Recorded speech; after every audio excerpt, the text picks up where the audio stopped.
officer. I always say this is one of my most favorite things to do, because what's better than recognizing a nurse for the outstanding care that they give. So a little bit about the Daisy Award. The Daisy Foundation was created in 1999 by the family members of Patrick Barnes. Pat passed away at the age of 33 from complications from ITP. And his family really wanted to find a way to honor the very special man that Pat was. And so they decided to create the Daisy Foundation. And Daisy stands for Diseases Attacking the Immune System. And so while they had the name of their foundation, they didn't really know what they wanted the foundation to do. They wanted it to have a purpose, they wanted it to have a meaning.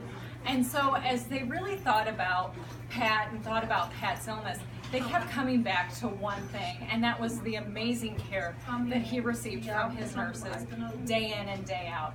And while they expected the clinical care to be outstanding, what they were most blown away with was the level of care and compassion that nursing brought to the bedside day in and day out. And they really began to think that nursing are the unsung heroes of our society, getting far less recognition than what they actually deserve. And so they created the Daisy Award for Extraordinary Nurses. And right now there are over 1,500 facilities in 15 countries that are committed to honoring nurses this way. Our award is set up so that we choose a recipient every month, and your nomination was among 139 that were submitted during the month of May here at OSF St. Francis Medical Center. So I'm going to have Sue read the nomination and tell us why Melissa was selected. Our 16-year-old son was flown to OSF St. Francis on Halloween night. He spent 167 days in Peoria. The majority of his stay was spent on Force Surge, where our family was blessed to meet Melissa Finney. Melissa is the epitome of what a nurse should be and live the OSF mission.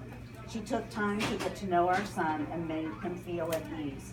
She made him feel comfortable and cared for. Anytime she cared for him, I could see the relief in his eyes when she walked into his room.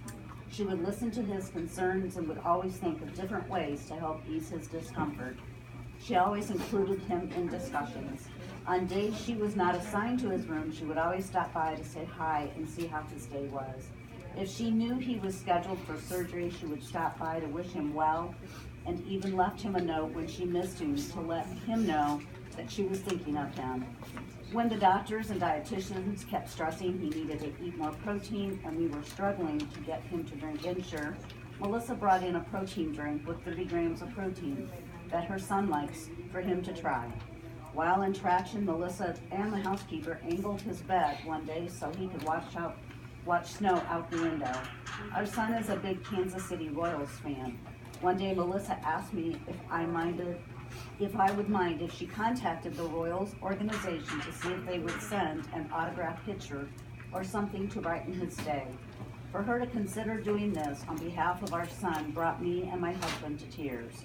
Melissa is the kindest, most caring person I have ever met, and she made my son's hospital stay more comfortable. I can never thank her enough for her kindness to my son.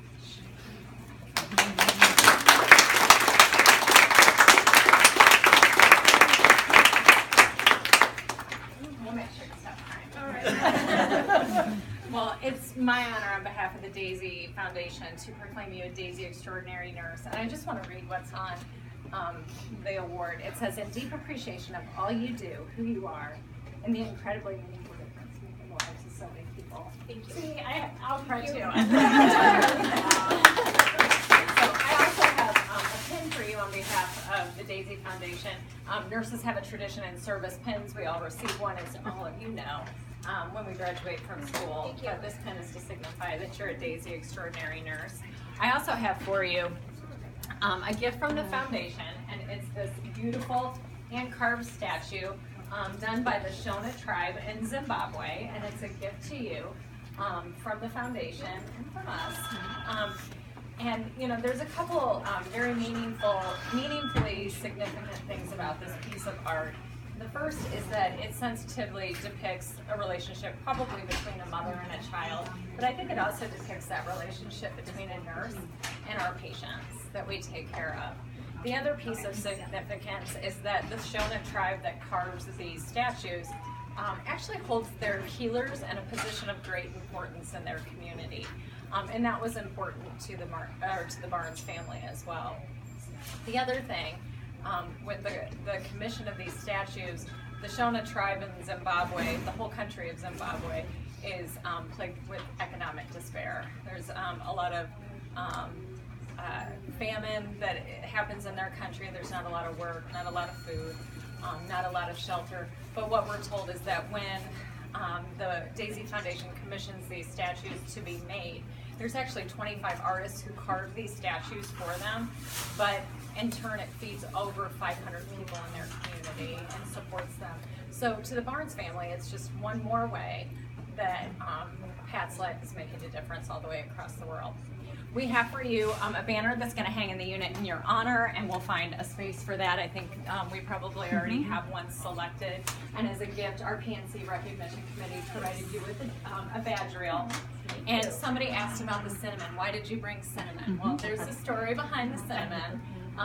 So we have cinnamon rolls for all shifts here. And the story behind the cinnamon is that when Pat was sick, his brother came to visit him one day, and he hadn't had much of an appetite. And but his brother had brought in a Cinnabon cinnamon roll with him, and Pat ate it all. And when Pat's brother was leaving for the night, they were saying their goodbyes, and Pat said, "Hey, don't come back tomorrow unless you bring me a cinnamon roll." And so, of course, his brother brought him one back. But we have cinnamon rolls for all 3 shifts on this unit because it takes an entire team to take care of our patients. And it's not just the work that Melissa does, but it's the work that all of you do so that you can all have this kind of time and create this kind of connection with your patients. And so we want to make sure that we're recognizing all of you on the floor. So since we don't have Cinnabon in our area, we have cinnamon rolls, and we have for you Cinnabon in lieu of the Cinnabon rolls. Now she can make the cinnamon rolls. Oh, that's the best idea I've heard yet. Yeah. So we also have a beautiful bouquet of flowers for you. We also have scholarships that are now available to you as an award winner for the Daisy Award through the ANCC if you wanted to pursue some advanced schooling or a certification. Those opportunities are available to you, and we have that in a whole little bag and kit that you can look through. You know, it never fails whenever I give out an award like this, people say, "I was just doing my job. I do this for every patient that I take care of." But I think, you know, like that award says, we really have to give pause to the fact that we work in a profession that we can have this kind of impact on people. And that's truly a blessing for us, and it's a blessing for those individuals. You know, nursing is a calling, we all know that, and I just appreciate everybody here for choosing that calling of nursing and for making that commitment to our patients, but more so, making that commitment to OSF, because we are different. So thank you, and congratulations. Thank you very much. Thank you.